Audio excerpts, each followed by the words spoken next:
Hello guys, ઇન્ડોઆઈએસમાં આપ સૌનું સ્વાગત છે. ફર્સ્ટ આર્ટિકલ ઔરંગાબાદ સિટીના બારમાં છે. જુઓ, મહારાષ્ટ્રમાં શિવસેના ઘણા સમયથી ડિમાન્ડ કરી રહી છે કે આ ઔરંગાબાદ સિટીનું નામ ચેન્જ કરીને સાંબાજીનગર કરી દેવામાં આવે. રીઝન શું છે? તો જુઓ, આ ઔરંગાબાદ સિટીનું નામ મુગલ એમ્પેરર જેનું નામ હતું ઔરંગઝેબ, એના નામ ઉપર આ સિટીનું નામ રાખવામાં આવ્યું છે.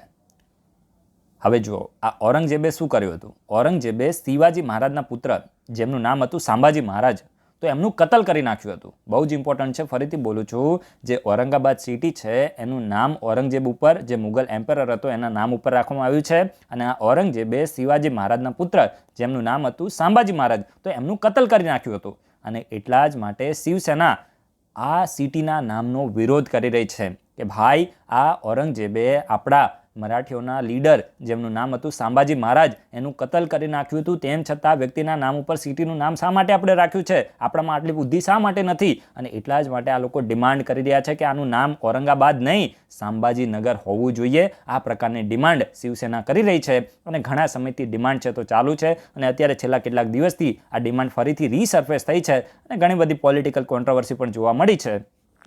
તો પોલિટિકલ કોન્ટ્રોવર્સીમાં આપણે પડવાની કોઈ જરૂર આવતી નથી, રાઈટ? અને મહારાષ્ટ્રની સિટી છે, આ તો મેં તમને પહેલાં કીધું. હવે જો મહારાષ્ટ્રની અંદર વેરિયસ રીજન છે, જેવી રીતે વિદર્ભ હોય અને મરાઠવાડાના બધા રીજન છે, તો એમાં મરાઠવાડા રીજનની અંદર લાર્જેસ્ટ સિટી છે ઔરંગાબાદ. અને આ સિટી છે તો મેઇનલી જે ડેકન ટ્રેપના જે લાવા ફ્લોઝ છે તો એનાથી કવર્ડ છે. અને આમાં મેઇનલી જે કોટન ટેક્સટાઇલ અને સાથે સાથે જે સિલ્ક ફેબ્રિક છે, તો એના જે મેજર પ્રોડક્શન સેન્ટર છે તો આ સિટીની અંદર જોવા મળે છે. તો બહુ જ ઇમ્પોર્ટન્ટ છે, યાદ રાખજો. હવે આનું થોડું આપણે હિસ્ટોરિકલ ઇમ્પોર્ટન્સ આપણે જોઈએ તો 1610માં ઇનિશિયલી આ જે સિટી છે તો એને મલિક અંબર, આ મલિક અંબર હતો તો નિઝામ શાહી ડાયનેસ્ટીથી બિલોંગ કરતો હતો. બહુ જ ઇમ્પોર્ટન્ટ છે. નિઝામ શાહી ડાયનેસ્ટીના મલિક અંબર દ્વારા 1610માં આ સિટીને ઇનિશિયલી બિલ્ટ કરવામાં આવી હતી, ઔરંગાબાદ સિટીને. અને આ સિટીને રિનેમ કોના દ્વારા કરવામાં આવી? બહુ જ ઇમ્પોર્ટન્ટ છે. સિટીને રિનેમ કરવામાં આવી હતી મુગલ એમ્પરર ઔરંગઝેબ દ્વારા.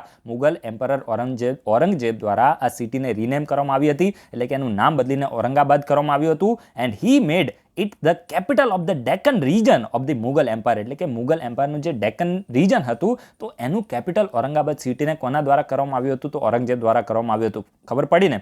ઇનિશિયલી 1610માં મલિક અંબર દ્વારા બનાવવામાં આવી. અને આ જે મલિક અંબર છે તો નિઝામ શાહી ડાયનેસ્ટીથી બિલોંગ કરતો હતો. પછી આ સિટીને રિનેમ કોના દ્વારા કરવામાં આવી? તો ઔરંગઝેબ દ્વારા કરવામાં આવી. અને જે ડેકનની અંદર, સાઉથની અંદર મુગલોનું જે શાસન હતું તો એનું કેપિટલ છે તો ઔરંગાબાદ સિટીને કરી દેવામાં આવ્યું. તો આ તમને ખબર પડી ગઈ હશે. હવે જો ઔરંગઝેબ છે ને તો આ સિટીની અંદર જ્યાં સુધી એનું મૃત્યુ થયું ત્યાં સુધી આ સિટીમાં જ રહ્યો હતો, ઔરંગાબાદ સિટીમાં રહ્યો હતો. અને આ ભાઈએ થોડા કાંડ કર્યા હતા. કઈ રીતે?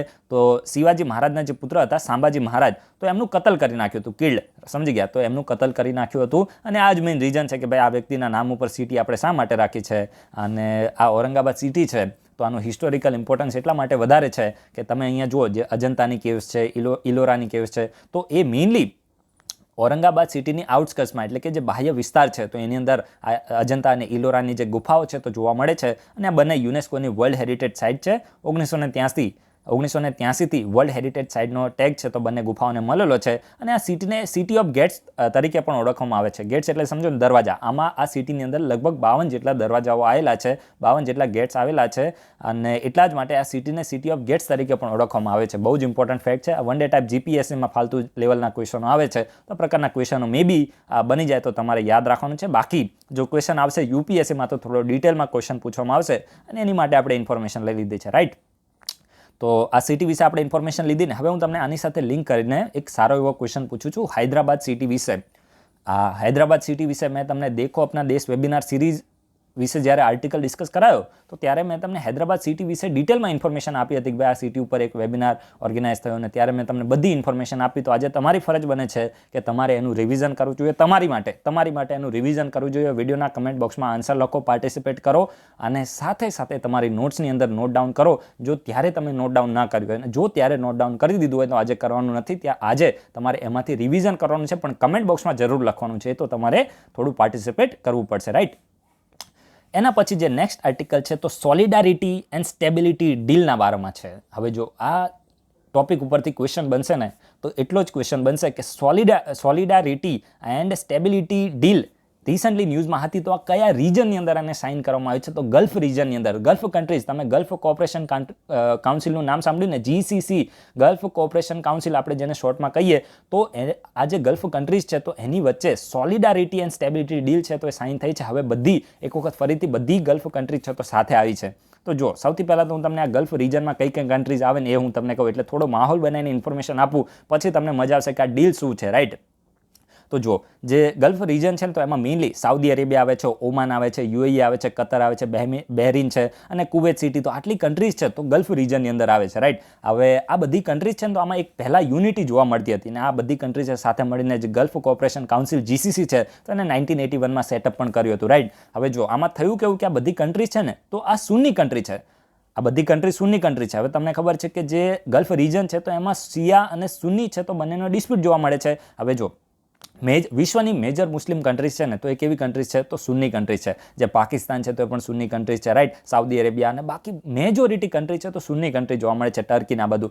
પણ ફક્ત એક કન્ટ્રી ઈરાન અને જે આપણું સિરિયા છે તો એની અંદર પણ તમને જે શિયા મુસ્લિમ છે તો જોવા મળશે. તો ઈરાન જે છે તો એ શિયા કન્ટ્રી છે અને એટલા જ માટે સાઉદી અરેબિયા અને ઈરાનની બનતી નથી. સાઉદી અરેબિયા સુન્ની કન્ટ્રી છે અને ઈરાન કેવી કન્ટ્રી છે? ઈરાન એ શિયા કન્ટ્રી છે અને મુસ્લિમોમાં તો આ બંને વચ્ચે ડિસ્પ્યુટ જોવા મળે છે, શિયા અને સુન્નીનો. અને એટલા માટે હવે ઇન્ડિયાની અંદર પણ શિયા મુસ્લિમ વધારે છે, પણ હું તમને કહું, રાઈટ? પાકિસ્તાનની અંદર સુન્ની મુસ્લિમ છે. તો મેઇનલી આપણે એમાં અત્યારે પડવું નથી.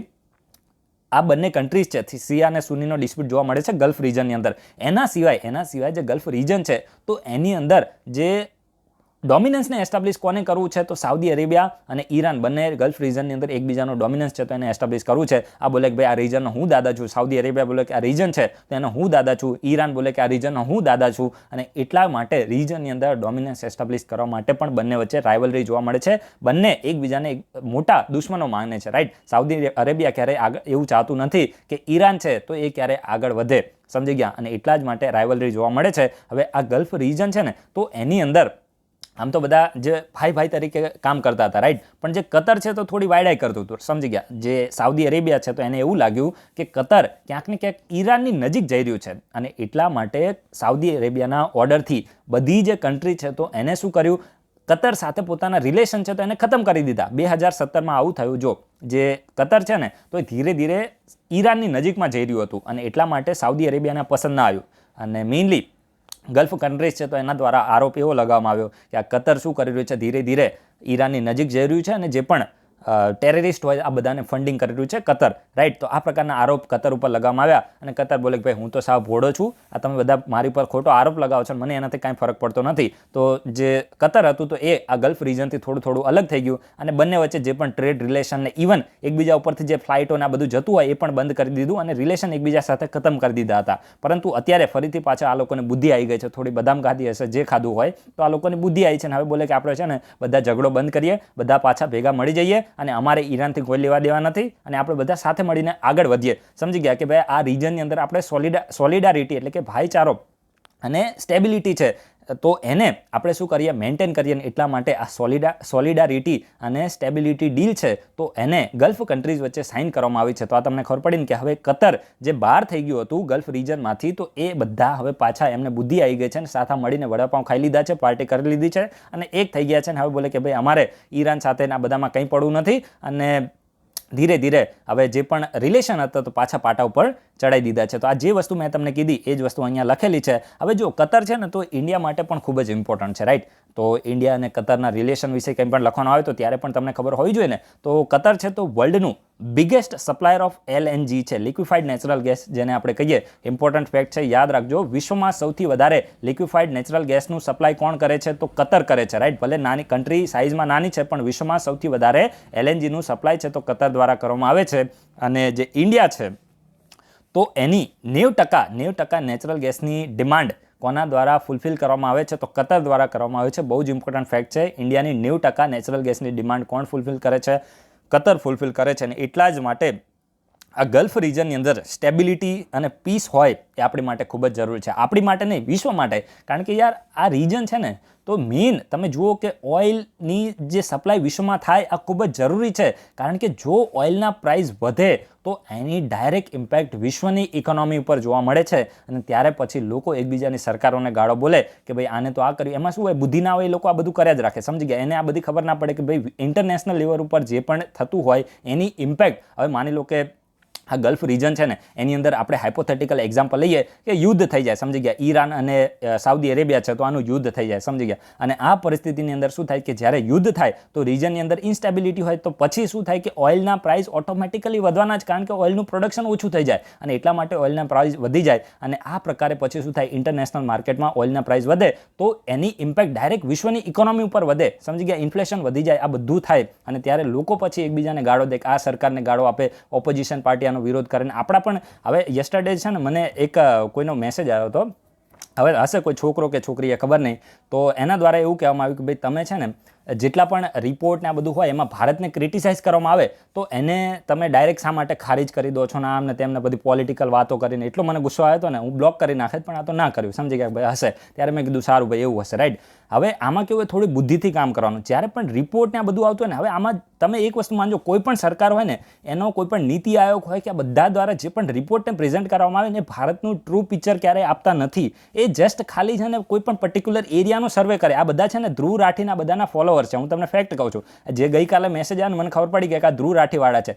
એ આ બધા બ્રેન વોશરોએ આ લોકોનું માઇન્ડ છે ને એને બ્રેન વોશ કરી દીધું છે, રાઈટ. અને એટલા માટે થાય છે શું, આ લોકો શું કરે છે, જે એક પ્રોપોગેન્ડા ચલાવે છે. હું તમને ફેક્ટ કહું છું, ઇવન તમે જોશો ને તો અમને અમુક એવા ગધેડાઓ પણ તમને જોવા મળશે ને. અત્યારે સ્ટેચ્યુ ઓફ યુનિટી છે તો કેટલું આગળ વધી રહ્યું છે. તમે જુઓ કે સ્ટેચ્યુ ઓફ લિબર્ટીથી વધારે ટુરિસ્ટ આપણે અહીંયા આવી રહ્યા છે. તો આ એક વિઝનરી માણસ આપણે બનવું પડે કે ભાઈ આનો શું ફાયદો છે. એક બ્યુરોક્રેટ આવા, મને એ વિચાર આવે છે કે આ લોકો શા માટે તૈયારી કરી રહ્યા છે. સમજી ગયા? તમે ભવિષ્યમાં બ્યુરોક્રેટ બનવાના છો, હંમેશા પોઝિટિવ આઉટકમ વિચારો કે સ્ટેચ્યુ ઓફ યુનિટી બન્યું છે તો એની આસપાસના લોકોને, કેટલા લોકોને રોજગારી મળી છે, ત્યાંની જે ઇકોનોમી છે તો એના ઉપર શું આની ઇમ્પેક્ટ પડી રહી છે, આ બધું વિચારવું પડે. સમજી ગયા? ડાયરેક્ટ પોલિટિકલી બાયસ ના થવાય. આ લોકો પેલો એની ગર્લફ્રેન્ડ ને લઈને ફરતો ફરે છે, રાઈટ. પેલો ધ્રુવ રાઠીની વાત કરું છું, અને એ શું કરે, પ્રોપોગેન્ડા ચલાવે છે અને પ્રો કોંગ્રેસ ને એન્ટી બીજેપીનું આ બધું ચાલતું હોય છે. એટલે મહેરબાની કરીને જો કોઈ જોતા હોય તો ના જોતા. સમજી ગયા? હું તમને ફેક્ટ કહું છું, નહીં તો તમારું બ્રેન વોશ કરી નાખશે. એ ગઈકાલે જે એનો મેસેજ આવ્યો એના ઉપરથી મને ખબર પડી કે એના વાળું જ છે. સમજી ગયા? તો આવા લોકો પણ તમને જોવા મળશે. તો મહેરબાની કરીને તમે શું કરો, એક જાગૃત નાગરિક બનો. હું નથી કહેતો કે આપણી બીજેપી સરકાર સારી છે, ભાઈ દરેકમાં કોઈ પણ સરકાર હોય એ લોકો બધા છે ને થોડું પેલું ગપલું કરીને જ આગળ આવ્યા હોય, તમારે સમજી જવાનું. સમજી ગયા? કારણ કે આ પોલિટિશિયન છે, એને તમે ક્યારે પહોંચી ના શકો. તો મહેરબાની કરીને એમાં પડો નહીં. જે પણ સરકાર આવે એની વાહવાઈ કરો તો જ જિંદગીમાં મોજ રહેશે, નહીં તો લોકોની ગાળો સાંભળશો. સમજી ગયા? તો આવું ક્યારેય કરવાનું નહીં. અને બાકી તો તમારે હવે જે કરવું હોય તો પછી યુપીએસસીને છોડી દેશો તો વધારે સારું રહેશે, રાઈટ. આપણે હંમેશા કહીએ છીએ કે ભાઈ ભારત દેશની અંદર અત્યારે જે રૂલિંગ પાર્ટી કરી રહી છે, હું એવું નથી કહેતો બધું બરાબર. અત્યારે જે ખેડૂતોની પરિસ્થિતિ છે, સરકારે આના ઉપર વિચારવું જોઈએ. સમજી ગયા? અને જો આપણા દેશની ઓપોઝિશન પાર્ટી સ્ટ્રોંગ હોત તો આ બિલ પાસ જ ના થાત. સમજી ગયા? તમે સમજો કે અત્યારે જે ખેડૂતો કરી રહ્યા છે એમની મજબૂરીમાં કરી રહ્યા છે, કારણ કે આપણા દેશની ઓપોઝિશન પાર્ટી છેલ્લી ક્વોલિટીની છે. કારણ કે તમે જુઓ કે 10% વોટ પણ એમને સીટો લોકો આપતા નથી, કારણ કે એમાં કંઈ છે જ નહીં લેવાનું. અધરવાઇઝ આ પ્રકારના બિલ ઓપોઝિશન પાર્ટી એટલી સ્ટ્રોંગ હોવી જોઈએ કે રૂલિંગ પાર્ટી પોતાનો ડોમિનન્સ એસ્ટાબ્લિશ ના કરે. અત્યારે ડિક્ટેટરશિપ જેવું થઈ રહ્યું છે. સમજી ગયા? તો આ આપણા દેશની ઓપોઝિશન પાર્ટીની ખામી છે કે ખેડૂતોને રસ્તા ઉપર પોતાને વાડીઓને, ખેતરોને મૂકીને આવવું પડે છે. તો એ ઓપોઝિશન પાર્ટીને જોવાનું હોય. સમજી ગયા? આ ખેડૂતોનું કામ નથી, આ કામ હતું ઓપોઝિશન પાર્ટીનું. સમજી ગયા? પરંતુ આપણા દેશની ઓપોઝિશન પાર્ટી એટલી વીક છે કે રૂલિંગ પાર્ટી પોતાની મનમાની કરી રહી છે. આ હું તમને કહેવા માંગુ છું. તો આ વસ્તુને તમે સમજો. એમરામ કોઈ દિવસ મેસેજ ના કરો, નહીં તો બ્લોક કરી દેવામાં આવશે, રાઈટ. તો આ તમે થોડું ધ્યાન રાખજો. અને ઓઇલના પ્રાઇસ પણ છે તો ઇન્ટરનેશનલ માર્કેટ ઉપર ડિપેન્ડ કરે છે કે ભાઈ ઇન્ટરનેશનલ માર્કેટની અંદર જો ઓઇલનું પ્રોડક્શન ઓછું થાય અથવા તો રીજનની અંદર ઇન્સ્ટેબિલિટી આવે તો આ પરિસ્થિતિની અંદર ઓઇલના પ્રાઇસ છે તો ઓટોમેટિકલી વધી જાય. અને એટલા માટે ગલ્ફ રીજનની અંદર પીસ અને સ્ટેબિલિટી હોવી એ ફક્ત ભારત માટે નહીં પણ વિશ્વ માટે ખૂબ જ ઇમ્પોર્ટન્ટ છે. તો આ તમને ખબર પડી. And Qatar's sovereign wealth fund and other state own entities as well as the Qataris private investor are looking at investment option in infrastructure in India. એટલે કે ભારત દેશની અંદર જે કતરની પ્રાઇવેટ કંપનીઝ છે, સાથે સાથે જે સોવરેન વેલ્થ ફંડ અને સરકારની ઓન એન્ટિટીઝ છે, તો એ લોકો પણ ભારતની અંદર ઇન્વેસ્ટમેન્ટના જે ઓપ્શન છે તો એને શું કરી રહ્યા છે, શોધી રહ્યા છે. તો આ તમને ખબર પડી ને. અને એટલા જ માટે આ કતર પણ ભારત માટે ખૂબ જ ઇમ્પોર્ટન્ટ છે. તો આ તમને ખબર પડી ગઈ હશે ને. બસ આટલું તમારે કરવાનું છે. હવે ચાલો હું તમને એક ક્વેશ્ચન પૂછું છું, આ ડીલ થાય ને તો આવી જ હું તમને એક ક્વેશ્ચન પૂછું છું, joint comprehensive plan of action JCPOA જેને આપણે કહીએ તો આ હંમેશા ન્યૂઝમાં જોવા મળતું હોય છે, રાઈટ. તો આ JCPOA શું છે અને આ ડોનાલ્ડ ટ્રમ્પની હિસાબે તો વધારે ન્યૂઝમાં રહ્યું હતું, તો આ તમને ખબર હોવી જોઈએ. તો દરેક લોકો વિડીયોના કમેન્ટ બોક્સમાં આન્સર આપે ને કોઈ ફાલતુ લેવલની કોઈ કમેન્ટ ના કરે, નહીં તો તરત આ યુટ્યુબની ચેનલમાંથી બ્લોક કરી દેવામાં આવશે. અને મહેરબાની કરીને મેસેજ જે આપણું વોટ્સએપ ગ્રુપ છે તો UPSC GPSC માટે છે, તો કોઈ પોલિટિકલી બાયસ મેસેજ ના કરે, નહીં તો તરત બ્લોક કરી દેવામાં આવશે, રાઈટ. હું હંમેશા ઓપનલી જ વાત કરું છું, આપણને એવો કોઈ વધારે પડતો ફરક પડતો નથી. એક વ્યુઅર ઓછો થાય તેમાં આપણે કંઈ ધંધો ચાલતો નથી. એના પછી જે નેક્સ્ટ આર્ટિકલ છે તો ઉદ્યોગ મંથનના બારામાં છે. તો જો મિનિસ્ટ્રી ઓફ કોમર્સ છે ને એમાં department of promotion of industry અને ઇન્ટરનલ ટ્રેડ છે, તો એના દ્વારા ઉદ્યોગ મંથન છે તો એને ઓર્ગેનાઇઝ કરવામાં આવ્યું હતું. હવે આ ઉદ્યોગ મંથન એટલે તમે સમજો ને, મંથન એટલે ડિસ્કશન કરું, રાઈટ. તો અહીંયા કરવામાં શું આવ્યું કે the department of the promotion of industry and internal trade, ministry of commerce and industry, government of India is organising the ઉદ્યોગ મંથન in association with the quality council of India, national productivity council and industrial body. એટલે કે જે department of promotion of industry and internal trade, quality council of India અને સાથે સાથે national productivity council છે, તો એની સાથે મળીને જે ઇન્ડસ્ટ્રીયલ બોડીઝના બધા સાથે મળીને શું કર્યું હતું, ઉદ્યોગ મંથન છે તો એને ઓર્ગેનાઇઝ કર્યું હતું. અને આ ઉદ્યોગ મંથનમાં કરવામાં શું આવ્યું, it is the marathon focus sector specific webinar for promoting quality and productivity in the Indian industry. એટલે કે જે ભારતની ઇન્ડિયન ઇન્ડસ્ટ્રી છે તો એની અંદર ક્વોલિટી અને પ્રોડક્ટિવિટીને વધારી શકાય, પ્રમોટ કરી શકાય, તો એ માટે સેક્ટર સ્પેસિફિક અહીંયા શું કરવામાં હતું, વેબિનાર, એક મેરેથોન સેશન છે તો એને ઓર્ગેનાઇઝ કરવામાં આવ્યું હતું. બધા એકબીજાના જે આઈડિયા અને બધું મોટી મોટી વાતો છે તો અહીંયા કરશે. 4 જે જાન્યુઆરીથી લઈને 2 માર્ચ સુધી ચાલવાનું છે. And the webinar series comprising 45 session will cover various major sectors in the manufacturing and service, right. Manufacturing અને જે સર્વિસ સેક્ટર છે તો એ બધા ઉપર લગભગ 45 જેટલા સેશન છે તો એને આમાં ઓર્ગેનાઇઝ કરવામાં આવશે. એન્ડ ઉદ્યોગ મંથન will identify challenges, opportunities and draw upon solution and best practices. એટલે કે જે આપણા ભારતની ઇન્ડસ્ટ્રી છે તો એની અંદર ચેલેન્જીસ શું છે, ઓપોર્ચ્યુનિટીઝ શું છે, અને એની માટે જે પણ ચેલેન્જીસ હોય તો એનું સોલ્યુશન આપણે શું શોધી શકીએ, તો એના વિશે અહીંયા મંથન કરવામાં આવશે. And the participants will include the representative from the industry, testing and standardisation body. એટલે કે આ જે ઉદ્યોગ મંથન થશે તો એની અંદર ઇન્ડસ્ટ્રી છે, ટેસ્ટિંગ છે, સ્ટાન્ડર્ડાઇઝેશન બોડી છે, આ બધાના રિપ્રેઝેન્ટેટિવ આની અંદર જોવા મળશે. And discussion will be live stream on YouTube. એટલે કે યુટ્યુબ ચેનલ ઉપર આ ડિસ્કશન છે તો એને લાઈવ સ્ટ્રીમ કરવામાં આવશે. જેની ઈચ્છા થાય જોજો, કોઈને બિઝનેસ શરૂ કરવો હોય તો જોઈ શકો છો, બાકી કોઈ જોવાની જરૂર નથી. ચલો આની સાથે લિંક કરીને હું તમને એક ક્વેશ્ચન પૂછું છું, ઉદ્યોગ આધાર શું છે, ઉદ્યોગ આધાર વિશે ઇન્ફોર્મેશન આપો. જે પણ તમને સારા એવા પોઈન્ટ મળે એનું રિવિઝન કરો, બહુ જ ઇમ્પોર્ટન્ટ છે. ડાયરેક્ટ આપણે ક્વેશ્ચનને લિંક કરીએ છીએ, રાઈટ. એના પછી જે નેક્સ્ટ આર્ટિકલ છે તો આ તો સેમ અહીંયા આપણે પોઈન્ટ લખાઈ ગયો છે, આના વિશે ડિસ્કશન નથી કરવાની. એના પછી નેક્સ્ટ આર્ટિકલ છે તો પ્રપોઝ ચત્તરગાલા ટનલ, આને હું ચત્તરગાલા પ્રોનાઉન્સ કરું છું. ચત્તરગાલા જે ટનલ છે તો જમ્મુ એન્ડ કાશ્મીરમાં છે, જેને જે રીતે પ્રોનાઉન્સ કરો ચત્તરગાલા. આપણે કંઈ આમાં વ્યાકરણના ટીચર બનવાનો નથી. જે બોર્ડર રોડ ઓર્ગેનાઇઝેશન છે તો એના ડાયરેક્ટર જનરલ દ્વારા આ ચત્તરગાલા ટનલ જે મેઇનલી જમ્મુ એન્ડ કાશ્મીરમાં જે કઠુઆ અને બીજું એક ડિસ્ટ્રિક્ટ છે તો એ બંને વચ્ચે અહીંયા શરૂ થવાની છે. લગભગ 6.8 કિલોમીટર લાંબી ટનલ છે. આ એક પ્રપોઝ ટનલ છે, રાઈટ. તો એના વિશે બોર્ડર રોડ ઓર્ગેનાઇઝેશનના DG દ્વારા સરકારને ઇન્ફોર્મેશન આપવામાં આવી છે કે ભાઈ આનું કામકાજ ક્યાં પહોંચ્યું છે અને આ બધું, રાઈટ. તો મેઇનલી જે કઠુઆ ડિસ્ટ્રિક્ટ અને સાથે સાથે દોડા તો બંનેને કનેક્ટ કરવાની છે આ ટનલ, ચત્તરગાલા ટનલ. જમ્મુ એન્ડ કાશ્મીરમાં છે એટલું તમે યાદ રાખજો. અને 6.8 કિલોમીટર લાંબી આ ટનલ હશે, ઓલ વેધર ટનલ હશે. ટનલ તો એ જ હોય ને, રાઈટ. તો આ તમને ખબર પડી ગઈ હશે. ચત્તરગાલા ટનલ મેઇનલી જમ્મુ એન્ડ કાશ્મીરમાં છે અને કઠુઆ અને ડોડા જે ડિસ્ટ્રિક્ટ છે તો એને કનેક્ટ કરવાની છે. 6.8 કિલોમીટર છે અને આવનારા લગભગ 4 વર્ષની અંદર આ ટનલ છે તો એનું કામકાજ કમ્પ્લીટ થશે. તો એનાથી આપણે કોઈ લેવા દેવા નથી અને લગભગ 3000 કરોડનો ખર્ચો આવશે, એ પણ આપણી માટે ઇમ્પોર્ટન્ટ નથી. જસ્ટ ખાલી આ પહેલી લાઈન છે ને એને તમે નોટ ડાઉન કરી દો. અને આ બીજી લાઈન સમજી ગયા, બીજી લાઈન અને આ બંને બીજી અને ત્રીજી તમારે નોટ ડાઉન કરવાની છે. આ પણ એટલું બધું ઇમ્પોર્ટન્ટ નથી, રાઈટ. તો એટલું તમારે કરવાનું છે. એના પછી જે નેક્સ્ટ આર્ટિકલ છે તો એ ટ્રાયફૂડ પાર્ક્સના બારામાં છે. તો જો આ ટ્રાયફૂડ પાર્ક્સ એ કઈ 2 મિનિસ્ટ્રી દ્વારા શરૂ કરવામાં આવશે ને આ ઇમ્પોર્ટન્ટ છે. હવે આ ટ્રાયફૂડ પાર્ક્સ છે તો અત્યારે મધ્યપ્રદેશની અંદર સેટઅપ કરવામાં આવશે તો આપણી માટે ઇમ્પોર્ટન્ટ નથી. GPSC માટે કદાચ તમારે યાદ રાખવો હોય તો રાખી શકો છો. UPSCમાં આવું નહીં આવે. UPSCમાં આના વિશે ક્વેશ્ચન આવશે કે ટ્રાયફૂડ પાર્ક્સ છે તો આ કોનો ઇનિશિયેટિવ છે, બહુ જ ઇમ્પોર્ટન્ટ છે. તો જો આ જોઈન્ટ ઇનિશિયેટિવ છે ટ્રાયફેડ અને ministry of food processing. TRIFED અને મિનિસ્ટ્રી ઓફ ફૂડ પ્રોસેસિંગ આ બંનેનો ઇનિશિયેટિવ છે. And Trifood parks are food processing centres aiming at promoting the value addition to the minor forest produce. એટલે કે જે માઇનર ફોરેસ્ટ પ્રોડ્યુસ હોય એટલે તમે સમજો ને જે જંગલોમાંથી જે પણ જે ટ્રાઇબલ લોકો દ્વારા માઇનર ફોરેસ્ટ પ્રોડ્યુસને કલેક્ટ કરવામાં આવે. જે રીતે હની મધ હોય ને એને આપણે સમજીએ. એક્ઝામ્પલ તરીકે તમને હની આપું, રાઈટ? તો આ હની છે તો એને ડાયરેક્ટ તમે પેલા ઝાડ ઉપરથી જે પણ ઉતારીને ડાયરેક્ટ એને વેચો તો એમાં કંઈ વેલ્યુ એડેડ ના હોય. એને તમારે પ્રોસેસ કરવું પડે, પછી એને સારા એવા ડબ્બામાં પેક કરવું પડે, એને ડિઝાઇન કરવું પડે. સમજી ગયા? તો આ બધી વસ્તુ શું કહેવાય કે એને તમે પ્રોસેસ કર્યું કહેવાય, વેલ્યુ એડિશન કરી કહેવાય. સમજી ગયા? તો માઇનર ફોરેસ્ટ પ્રોડ્યુસ છે તો એ માઇનર ફોરેસ્ટ પ્રોડ્યુસની અંદર વેલ્યુ એડિશન કરવા માટે આ ટ્રાય ફૂડ પાર્ક્સ છે તો એને ટ્રાયફેડ અને મિનિસ્ટ્રી ઓફ ફૂડ પ્રોસેસિંગ બહુ જ ઇમ્પોર્ટન્ટ છે. જો ટ્રાયથી તમે શું કરો, ટ્રાયથી તમે ટ્રાયફેડને લિંક કરો અને ફૂડથી તમે ફૂડ પ્રોસેસિંગ મિનિસ્ટ્રીને લિંક કરો. સમજી ગયા? તો બંનેનો જોઈન્ટ ઇનિશિયેટિવ છે અને માઇનર ફોરેસ્ટ પ્રોડ્યુસની અંદર વેલ્યુ એડિશન કરવામાં આવશે. અને it was launch under the વંદન યોજના ઇન 2020. 2020માં જે વંદન યોજના છે તો એના તહેત આને લોન્ચ કરવામાં આવી છે. The parks procure raw material from the Vandan Kendras and process them to be sold across the country through the Tribes India outlet. એટલે કે મેઇનલી આમાં કરવામાં શું હશે તો જે વંદન કેન્દ્રા છે તો એમાંથી જે પણ રો મટીરિયલને પ્રોક્યુર કરવામાં આવશે, લેવામાં આવશે, પછી એને અહીંયા આ ટ્રાયફૂડ પાર્કની અંદર લાવીને એને પ્રોસેસ કરીને પછી જે પણ જગ્યાએથી ટ્રાઇબલ પ્રોડક્ટને વેચાતી હોય તો ત્યાંથી આને સોલ્ડ કરવામાં આવશે. તો અહીંયા તમારે યાદ શું રાખવું છે? મિનિમમ સપોર્ટ પ્રાઇસ ઇમ્પોર્ટન્ટ છે. યાદ રાખજો, ફેક્ટ ઇમ્પોર્ટન્ટ છે. Minimum support price for minor forest produce is fix by the tribal affairs ministry. બહુ જ ઇમ્પોર્ટન્ટ છે.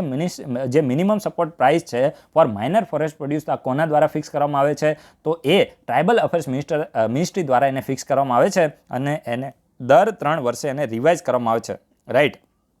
જે ટ્રાઇબલ અફેર્સ મિનિસ્ટ્રી છે તો એનો પ્રાઇઝિંગ સેલ છે તો એના દ્વારા દર 3જા વર્ષે એને રિવાઇઝ કરવામાં આવે છે. તો આ વસ્તુ તમે યાદ રાખજો, એક્ઝામના પોઈન્ટ ઓફ વ્યૂ ખૂબ જ રેલેવન્ટ છે. એના પછી નેક્સ્ટ આર્ટિકલ કામધેનુ ગૌ વિજ્ઞાન પ્રચાર પ્રસાર એક્ઝામના બારામાં છે. તો જો રાષ્ટ્રીય કામધેનુ આયોગ છે ને તો એના દ્વારા અનાઉન્સ કરવામાં આવ્યું છે કે ભાઈ અમે આ કામધેનુ ગૌ વિજ્ઞાન પ્રચાર પ્રસાર એક્ઝામ છે તો એને કન્ડક્ટ કરવાના છીએ. તો એટલું જ યાદ રાખજો, જે રાષ્ટ્રીય કામધેનુ આયોગ છે તો એના દ્વારા એક્ઝામને લેવામાં આવશે. અને આનો મકસદ શું છે? For raising the mass awareness about the indigenous cause among the young student and every other citizen. રાષ્ટ્રીય કામધેનુ આયોગ is making the study materials about the cow science available and conduct the Kamdhenu ગૌ વિજ્ઞાન પ્રચાર પ્રસાર એક્ઝામિનેશન. એટલે કહેવા શું માંગે છે કે આપણા જે પણ યંગ વિદ્યાર્થીઓ છે તો એ બધામાં ઇન્ડિજિનિયસ કાઉઝ એટલે કે ભારતની જે સ્વદેશી ગાયો છે તો એના વિશે અવેરનેસ આવે. તો એ માટે હવે આ લોકો સ્ટડી મટીરિયલને આ બધું તૈયાર કરી રહ્યા છે. અને હવે બોલે કે ભાઈ અમે આ કામધેનુ ગૌ વિજ્ઞાન પ્રચાર પ્રસાર એક્ઝામિનેશન છે તો એને કન્ડક્ટ કરવાના છે. ગધેડાઓ, આ લોકોને હવે શું કહેવું? વિશ્વમાં લોકો રોબોટિક્સને આ બધું કરી રહ્યા છે અને તમે હજુ ગાયમાં પડ્યા છો. સમજી ગયા? ગાય આપણી માતા છે, બધી મને ખબર છે, પણ ભાઈ એ તમને રોજગારી નહીં આપે.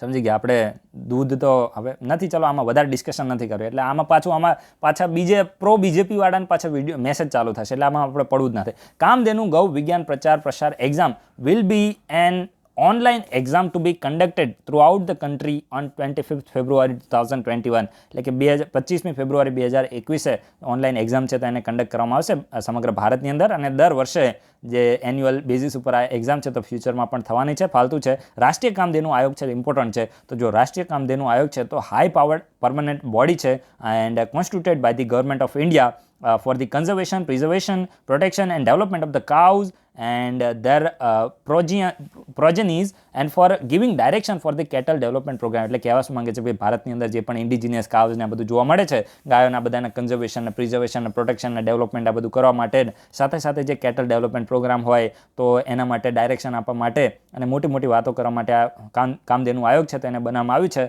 બાકી બધું કંઈ આપણી માટે ઇમ્પોર્ટન્ટ નથી, જસ્ટ ખાલી એક ફેક્ટ હતો તો તમે યાદ રાખજો. ચલો વિડીયોના કમેન્ટ બોક્સમાં લખો જીપીએસસીને ફાલતુ ક્વેશ્ચન એક ગમે છે તો હું તમને એક ક્વેશ્ચન પૂછું.